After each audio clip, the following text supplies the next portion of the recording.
France Football a fait une annonce tout à l'heure et ils nous ont donné la preuve que c'est Yamal qui va gagner le Ballon d'Or. Comme vous le voyez, la cérémonie va plus être présentée par Drogba mais par Gullit et Kate Scott. Et vous vous dites peut-être qu'il y a rien, mais attendez seulement. Souvenez-vous, l'année dernière, Yamal avait remporté le Golden Boy et devinez qui est venu lui annoncer, c'est Gullit. Et comme par hasard, cette année, il change de présentateur de la cérémonie du Ballon d'Or. C'est plus Drogba, c'est qui? C'est Gullit qui avait donné le Golden Boy à Yamal pour faire un an Golden Boy, l'année d'après Ballon d'Or, la symbolique. Et en plus de ça, Gullit, il y a quelques temps, il s'est exprimé au sujet du Ballon d'Or. Et regardez ce qu'il a dit. C'est généralement donné à celui qui brille en finale, mais cette fois, je pense que ça sera peut-être différent. Ce que nous avons vu de Lamine Yamal cette saison était incroyable. Il pourrait bien voter pour lui. Les gars, toutes les pièces du puzzle sont réunies. Gullit, il avait donné le Golden Boy à Yamal l'année dernière. En plus, il a déclaré qu'il le soutenait.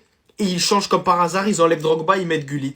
Moi, je trouve qu'il y a quand même quelque chose de bizarre, même si vous y croyez pas. Avouez qu'il y a quelque chose de très bizarre. Pourquoi ils ont pas laissé Drogba? Parce que c'est tout simplement Lamine Yamal qui va donner le Ballon d'Or et le Ballon d'Or va lui être présenté par Gullit.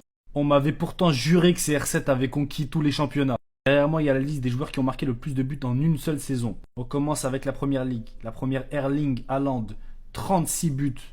CR7 n'a pas mis 36 buts en une saison en première ligue. Pourtant, on m'avait juré qu'il avait conquis la première ligue. En Liga, bon, ça se fait pas de mettre Messi en face. Ça se fait pas. Tu sais quoi, on le comptabilise pas. Pourtant, il a passé 9 ans. CR7 a passé 9 ans en Liga. Je crois 9 ans. Mais on le comptabilise pas parce que ça se fait pas. C'est Messi. Enfin, je veux dire, à un moment donné, on va pas l'embêter sur Messi. Tu vois, c'est 50 buts quand même. Hein. On en parle très peu, mais 50 buts en une saison. Regardez par rapport aux autres.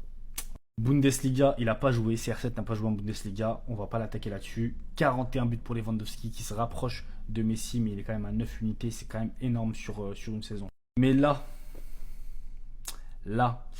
Ciro Immobile et Higuaín, c'est pas que un, c'est les deux. Enfin, pas cumulés, mais les deux, ils l'ont fait une fois. Bref, vous m'avez compris. Ciro Immobile, déjà, il va falloir que je fasse une vidéo sur ce mystère, sur cet ovni, sur cet alien, sur ce truc que on accepte tous de citer son nom, mais personne l'a vu. Il a réussi à mettre 36 buts en une seule saison. Pourtant, on m'avait dit que CR7, quand il était venu en Italie, il a fait ce que jamais personne n'a fait. C'était le conquérant ultime.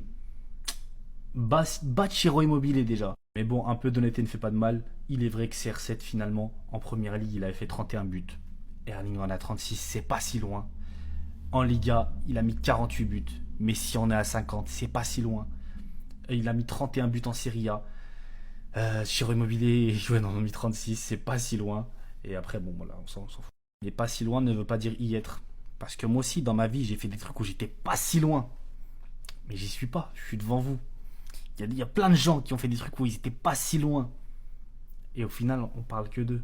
Tous les jours, il y a de nouveaux dossiers. Mbappé qui est en mode recrutement. On aura aussi de nouvelles photos exclusives du Kicks. Il aurait brisé la glace comme jamais auparavant. Sa famille aurait donné l'opportunité aux médias de voir des photos secrètes de lui. Et enfin, pour finir, on va parler de l'hypocrisie de Madrid envers la cérémonie du Ballon d'Or. Kylian Mbappé aurait demandé à Michael Olise de le rejoindre au Real Madrid. Arda Güler, Mastantuono, allez dehors. Ah les gars, faut dire les choses. Michael Olise, tu le mets sur la droite, c'est un truc de fou. Nos problèmes à l'attaque, ils sont à droite. Hein. Mastantuono, je suis pas sûr qu'il a le niveau du frérot. Vas-y, c'est sûr que c'est des rumeurs, ça parle pour parler. Et franchement, moi, Olise, je prends tous les jours. Le Kicks va briser la glace en nous révélant des photos de son enfance. Écoutez comment il est mignon, wesh. Et il y en a, il l'aime pas. Je sais pas c'est quoi la différence avec la saison passée, mais j'ai l'impression que cette saison, il est vraiment libéré, il fait des blagues, il rigole. Et ça, c'est carré quand il est comme ça, parce que quand il monte sur le terrain, c'est un méchant. Enfin, Madrid aurait des différents avec le Ballon d'Or. Il y aurait carrément eu une rencontre entre la délégation française du Ballon d'Or et Madrid, mais elle ne se serait pas conclue positivement. Moi, j'ai une question pour Madrid. Si Mbappé doit gagner le Ballon d'Or, on fait comment? Est-ce qu'on va toujours bouder la cérémonie? Le Kicks, lui, faut savoir, il pense déjà au Ballon d'Or. Hein. Donc Madrid, venez, on fait pas trop les malins, parce que quand ce sera lui,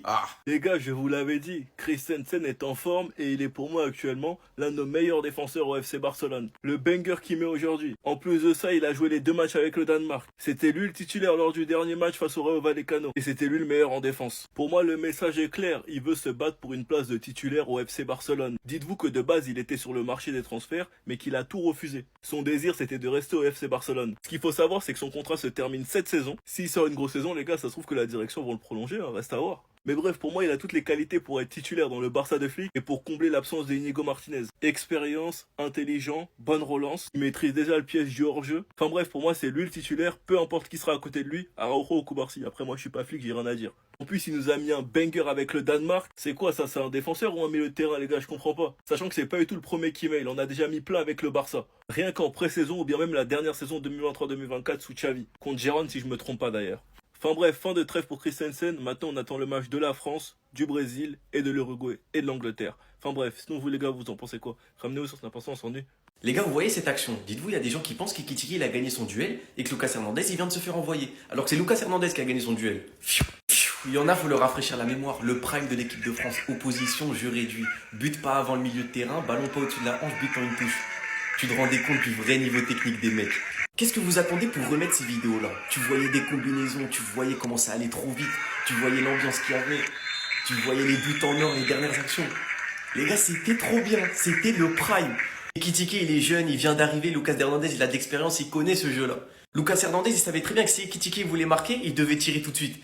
Ekitike, il a vu Lucas Hernandez tacler, il s'est dit c'est cadeau. Encore s'il avait attendu un coéquipier après et qu'ensuite ils avaient marqué, là on aurait pu dire qu'il a gagné son duel. Mais là je suis désolé les gars, c'est Lucas Hernandez qui ressort vainqueur. D'ailleurs Ekitike que j'aimerais beaucoup voir face à l'Islande, il est pas dans la compo probable puisque ça devrait être un 4-4-2 avec Olise à droite, Barcola à gauche et Thuram et Mbappé devant. Tchouaméni, Manu Koné, ça devrait pas bouger, Manu Koné qui est vraiment en train de marquer des points. De toute façon il sait qu'il y a une place à prendre à ce poste-là. Dites-moi vous en pensez en commentaire les gars, j'espère que vous abonnez, vous êtes des bons, nous on avance.